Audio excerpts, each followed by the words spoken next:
Chapter 16, Democracy and Human Rights, China versus the USA, first published in October 2021. Quote, democracy is not a special right reserved for any individual country, but a right for the people of all countries to enjoy. End quote. Xi Jinping. The leaders of the U.S. and China faced off at the United Nations General Assembly in September 2021 in a dramatic verbal conflict over peace, democracy, and human values. Biden said, the authoritarians of the world, they seek to proclaim the end of the age of democracy, but they're wrong. He added that the U.S. will oppose attempts by stronger countries to dominate weaker ones, whether through changes to territory by force, economic coercion, technological exploitation, or disinformation. But we're not seeking a new Cold War or a separation of the world into rigid blocs. End quote. The UN delegates listened as Biden proclaimed the United States is not at war for the first time in 2 decades, weeks after the U.S. withdrawal from Afghanistan. He did not mention continued U.S. military occupations in Iraq, Syria, and Somalia, all of which have been deemed failures, or U.S. military presence in at least 13 other African countries and hundreds of bases across the globe. Biden also offered no explanation for the recent agreement with Australia and the United Kingdom to develop and deploy nuclear submarines in the Indo-Pacific region, or the Quad alliance with Japan, South Korea, and India to threaten China with warships and nuclear missiles. The question of U.S. sanctions against targeted enemies across the globe also was not mentioned. Neither were the activities of the National Endowment for Democracy and U.S. Agency for International Development to try to control internal affairs in numerous countries, including China. Xi Jinping responded that, quote, China has never and will never invade or bully others to seek hegemony. A world of peace and development should embrace civilizations of various forms and must accommodate diverse paths to modernization. One country's success does not have to mean another country's failure, she continued. The world is big enough to accommodate common development progress of all countries. End quote. She emphasized that democracy is not a special right reserved for any individual country, but a right for the people of all countries to enjoy. End quote.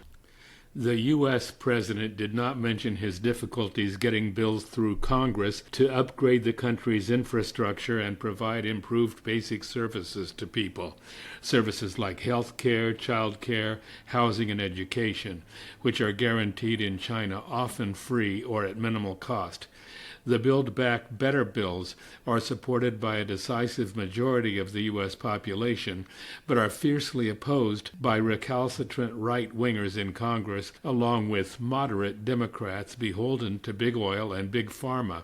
These bills, dubbed enormous and unaffordable by congressional opponents, pale in contrast when compared with the military budget. At $743 billion for 1 year, while the infrastructure and budget reconciliation bills are for 10 years, the military budget is nearly double their total for each year. This doesn't include military-related items such as intelligence and veterans services, which bring the annual military total up above $1 trillion each year. An effort to pare off just 10% of the military budget was crushed in Congress in September 2021, a sign of the political power of the military-industrial complex, which combines with big oil, big pharma, big banks, and insurance companies to dominate the U.S. political process. These same forces are helping right-wingers in both Congress and many states to quash voting rights, reversing the historic gains of the mid-20th century civil rights movement. China's success against poverty. While the U.S. economy struggles to recover, levels of inequality reach historic proportions, and the political system is ever more polarized, Xi could point to China's success in helping 800 million people lift themselves out of extreme poverty. A 2021 report by the Tricontinental Research Institute noted that in 2019, as China entered the last stages of its poverty eradication scheme, UN Secretary General Antonio Guterres said, "Every time I visit China, I am stunned by the speed of change and progress. You have created one of the most dynamic economies in the world while helping more than 800 people to lift themselves out of poverty, the greatest anti-poverty achievement in history." End quote. China's economic success, growing at an average rate of 9.5% per year, growing in GDP size by almost 35 times, according to China's Great Road by John Ross, building railroads, highways, subways, even entire cities to become the second largest economy in the world, didn't happen without strain. Inequality increased, and some worried that the new market socialism was a lot like capitalism. The poverty eradication campaign was essential, just as efforts to restrain big capitalists were as well. These efforts were possible in large part due to the Chinese approach to democracy. At the 2017 Communist Party of China National Congress, Xi said, quote, "What we now face is the contradiction between unbalanced and inadequate development and the people's ever-growing needs for a better life. The needs to be met for the people to live better lives are increasingly broad. Not only have their material and cultural needs grown, their demands for democracy, rule of law, fairness and justice, security, and a better environment are increasing." End quote. How China's leaders intervened is an illustration of China's democratic path. A July 2020 report from Harvard University's Ash Center for Democratic Governance and Innovation finds that over 90% of the Chinese people like their government and rate it as more capable and effective than ever before. Interestingly, more marginalized groups in poorer inland regions are actually comparatively more likely to report increases in satisfaction. End quote. It says Chinese people's attitudes appear to respond to real changes in their material well-being. This contrasts with people's attitudes in the United States, which are polarized politically, racially, and economically. Public trust in the U.S. government is in crisis. There are very real human rights concerns with police killings, homelessness, and mass incarceration at pandemic proportions. The New York Times reported September 30th, 2021, that police killings in the U.S. have been undercounted by more than half during the past 4 decades.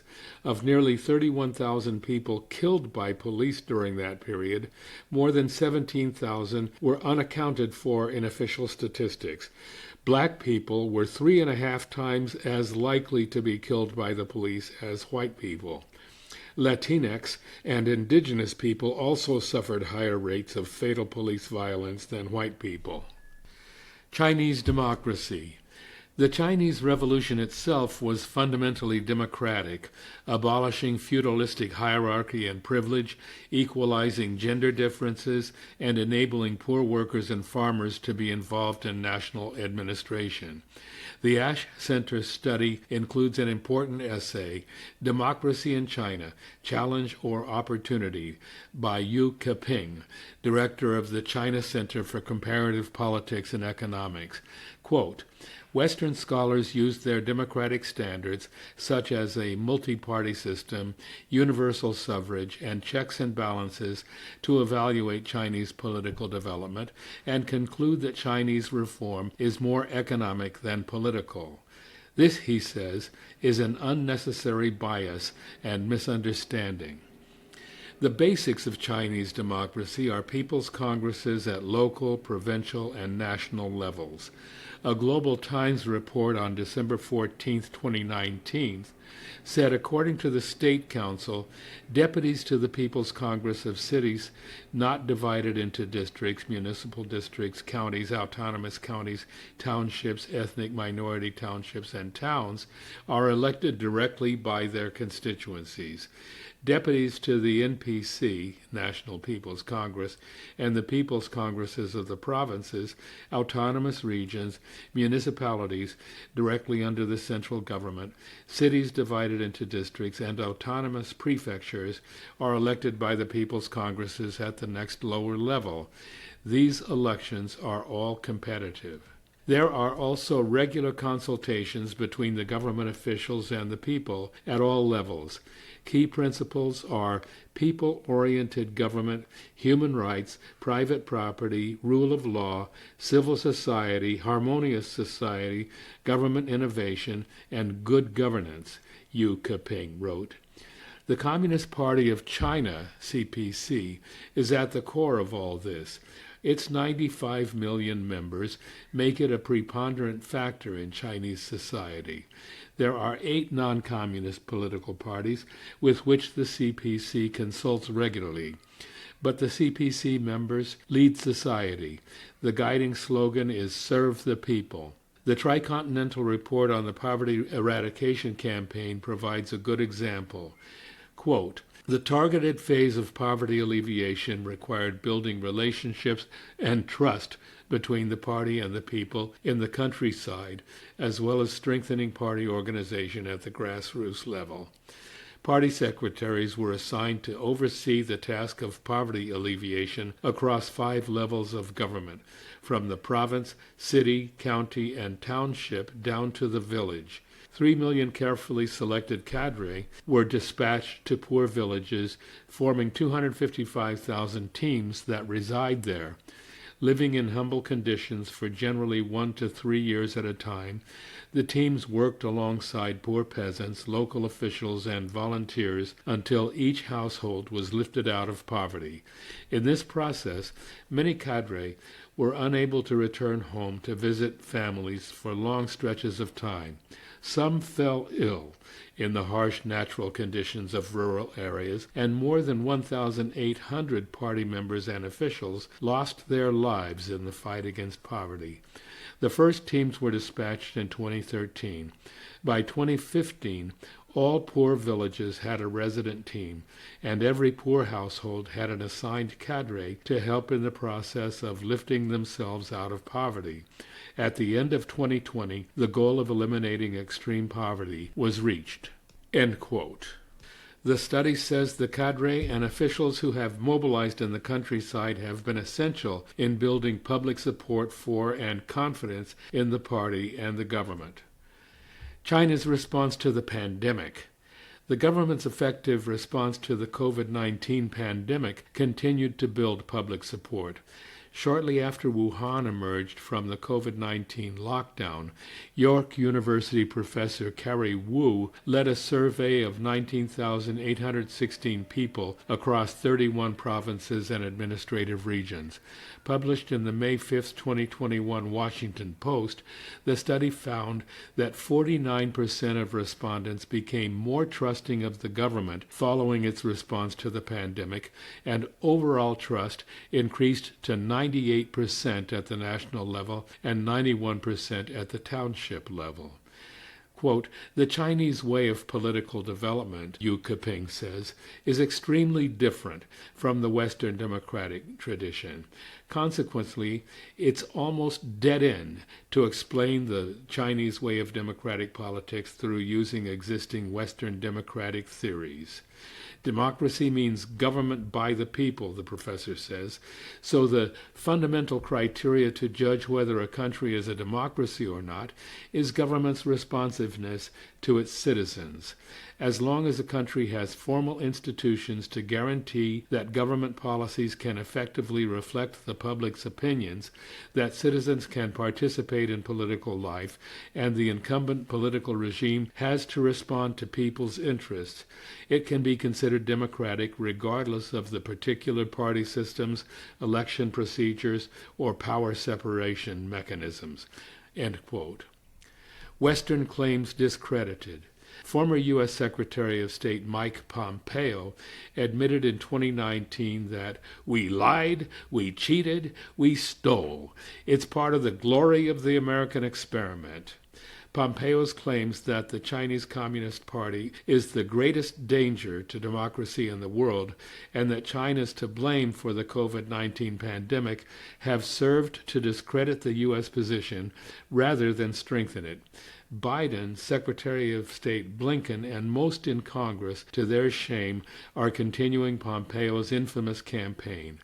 Despite hundreds of millions of U.S. funds to support protests in Hong Kong, that effort has fizzled.